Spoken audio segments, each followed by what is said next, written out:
When the former Deputy President Rigathi Gachagua began the unity calls in the mountain, urging the residents of the mountain to unite and speak with one voice politically ahead of 2027, the majority leader, Kimani Ichungwa, led the clarion call for Rigathi's impeachment, terming him the snake in Ruto's hands that Ruto needed to shake for the country to move forward. Don't be afraid. Shake off the snake. That viper on your hand, Your Excellency, the viper, the snake in your government, please shake it off. Shake it off, Your Excellency. Shake it off, not for your own sake so that it doesn't bite you. Shake off the snake on your hand so that your hand may do what the Lord purposed that hand to do. They went ahead and impeached Rigathi Gachagua and replaced him with Kithure Kindiki. Many people say Rigathi was the people's deputy president and Kithure Kindiki is Ruto's deputy president. Of course, Ruto said that he had been lonely in the cabinet. Now that he got Kithure Kindiki, he found a soulmate. And Kindiki promised that he was going to be very loyal to the president. Now today, sounds of unity calls echo across the country, with every region talking about unity. Recently, Oburu, who is currently the party leader of the ODM, taking over after the death of Raila Odinga, urged the Luo nation to unite together, telling them that the respect that they have earned over the years is because of the unity within or among the Luo natives. If you don't unite, nobody will respect you. You are respected because you are always united. You are one people. And if you don't strengthen, the only goal that Raila left with us, which is the party of ODM, and that is our instrument, that is our boat with which we are going to cross to Canada. Now, funnily enough, Kimani Ichungwa, who had criticized the unity calls by Rigathi Gachagua and led the impeachment against Rigathi, was in Nyanza, and he urged the Luo nation to unite together after the death of Raila Odinga, telling them that the best way to mourn Raila Odinga and to make Raila happy is to remain united as the Luo nation. And when people are like, okay, this is what is happening, when it comes to unity of the Luo, Kimani Ichungwa would support it. But if Rigathi is calling for the same unity in the mountain, Kimani Ichungwa is mad. Baba akituacha na Mwenyezi Mungu aweke roho lake mahali pema. Wakati mzee ametuacha mkiwa kwa chama cha ODM na amewaacha kama jamii, kama mumeungana, kama mnaongea sauti moja ndani ya chama cha ODM. Musikubali wale wanataka kuleta migawanyiko. Musikubali watu walete migawanyiko wakati marehemu baba wetu amepumzika. Ile heshima baba alituonyesha, akatuonyesha kufanya kazi na huyu Randere na Opio na William Ruto. Watu wa Unguja tutakaa hapo. Kwa hivyo mimi naomba kwa heshima sana, mumeamua mtatokea wakati wa uchaguzi mdogo, ili tuonyeshe wale watu wa ukabila, wale wa migawanyiko ya kuwa Ugunja na Nyanza, yote mumeamua, muko tayari na chama ni ODM. So you can imagine, Kimani Ichungwa flew all the way from Kikuyu, from Mount Kenya, to go and tell the Luo nation to unite, to support Oburu Dinga's calls for unity, while he himself refuted those calls by Rigathi Gachagua. Now, as he was doing that, he was also pretending to be in unity with the Luo as they campaign for the Luo candidate in Ugenya. Because there is a by-election after Piwandai, who was the former MP there, was appointed as the minister or the cabinet secretary of energy. Now, as I was doing that, there is another video that emerged because Kimani Ichungwa wanted to pretend that he loved Raila so much. You see, there are people who now want to pretend that they speak for Raila in his grave. They want to defend Raila.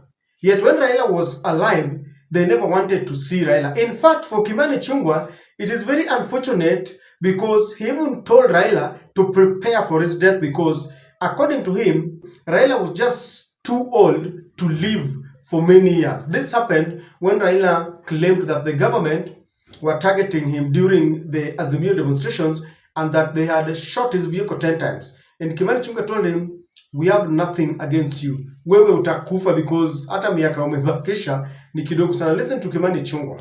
Nilisikia jana akisema ati alitaka kuniua. Wewe miaka yako yenye imebaki hakuna mtu anaweza kuua.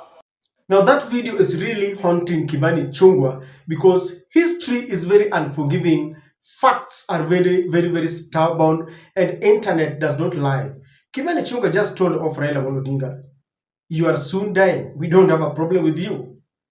Now that Raila is gone, they are at the forefront defending Raila. They could not defend Raila when he was alive. Now they want to parade themselves at the front line as the defenders of Raila Odinga. Let me tell you, if you want to help a person, help them when they are alive. If you want to give accolades to a person, don't wait for them when they are in their graves to start praising them. If you want to give someone a standing ovation, don't wait for them when they are dead, then you want to pretend that you love them.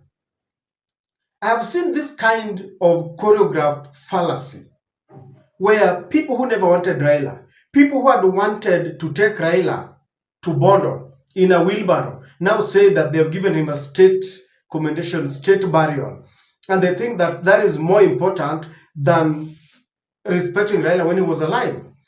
I know it is good. The Luo people have said that the previous governments never gave, for example, Jaramogi Oginga Odinga a state burial. And so they were very happy when Ruto gave Raila Odinga a state burial. But let me ask you a question, and I could be wrong on this. Between taking Raila's votes, because Raila himself claimed that Ruto took his votes, Ruto took his victory. That is why they were going to the streets when very many Azimio supporters were killed. Now, between, if that is true, because that is what Raila told us, there's a joke that when Raila tells you, when Raila told you that your wife was pregnant, you didn't need to ask from where or when. The only thing you need is to start preparing for the coming of the new baby. So people believed in Raila.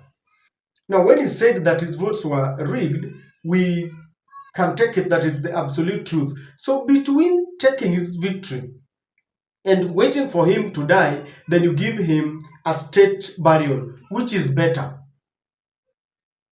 There is no way we are going to pretend that we love Raila in his grave, yet we didn't give him the same respect when he was alive. People called for his death, including Nyanza. There are people who used to say that Raila needed to exit the stage. They said Raila and the Odinga family had impoverished the Luo community. And therefore they said, until Raila leaves the stage, Luos will not grow. Now we want to see that growth when Raila is no more. But ladies and gentlemen, Kimani Ichungwa rejected the unity calls from the mountain, the unity calls by Rigathi Gachagua. Yet he travels all the way to Siaya to urge the Luo nation to support Oburu Dinga's call for the unity of the Luos. Why is it so important to Kimani Ichungwa that Luos should unite, and it's hurting him when Rigathi says he wants to unite the Kikuyu nation? What is good for the goose is good for the gander, ladies and gentlemen. What can Kimani Ichungwa add to the Ugenya ODM candidate? What can he add? He's there and they were there wearing ODM caps there. Do you think there is someone who can listen to Kimani Ichungwa now he says, I want to vote for the Luo candidate? Let me tell you, in real sense, Kimani Ichungwa is not campaigning for the Luo, for the ODM candidate in Ugenya. He is there, number one, to try and discredit Kalonzo Musyoka, because they got worried when Kalonzo got a resounding reception in Opoda Farm when he went to mourn his friend Raila Amolo Odinga after backing him for 15 years, 2013 under CORD, 2017 under NASA. In 2022, when he was not even given anything, he was not even a running mate, 2022 under the Azimio. And they understand very well that very many voices are now saying wako na deni ya Kalonzo. They are indebted to Kalonzo because Kalonzo has supported Raila for 3 good seasons. Number 2, they are there to campaign for William Ruto. It's not about the ODM candidate there. They have been sent there as agents to ensure that they campaign for William Samoei Ruto. But this pretense must be called out.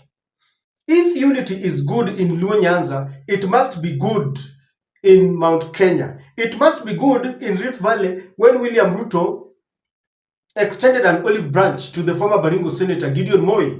William Ruto keeps on telling us that they shook hands with Raila Amolo Odinga because he's uniting the nation. But this unity is only good when you are supporting them. When you are not with them, then you are now labeled a villager, a tribalist. In short, you can only unite the nation when you are shaking hands with William Ruto.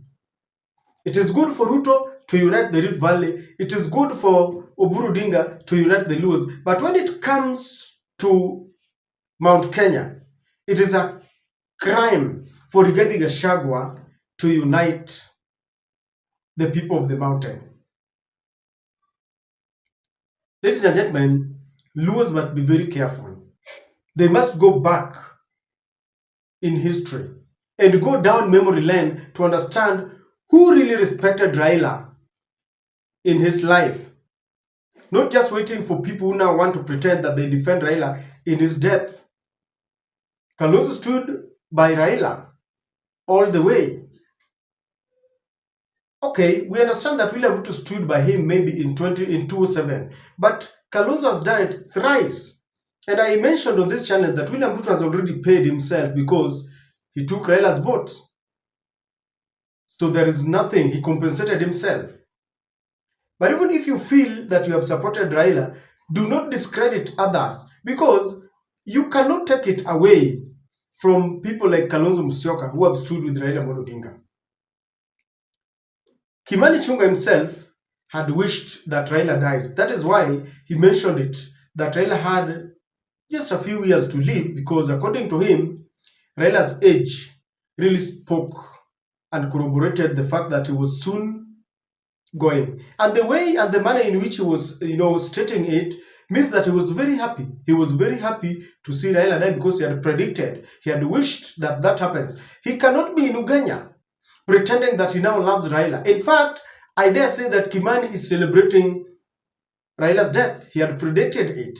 So now he's there telling us the Luos that they must unite. They only want the Luos to unite under William Ruto. If Oburu Odinga would come out today and say, we are supporting Kalonzo Musyoka, you'll hear them say that, these are people we defeated. Even if they unite around Kalonzo, we will still defeat them. We want the unity that involves the whole nation. They will really criticize the unity from one nation. So ladies and gentlemen, people need to be very, very careful and understand that there is some politics behind Raila's death. Let us look with a very fine-tooth comb and understand what exactly they mean. And for Ichungwa, that video is really haunting him, and he cannot pretend that they are now defending Raila. Defend your fellow human being when he is alive. Don't wait for his death.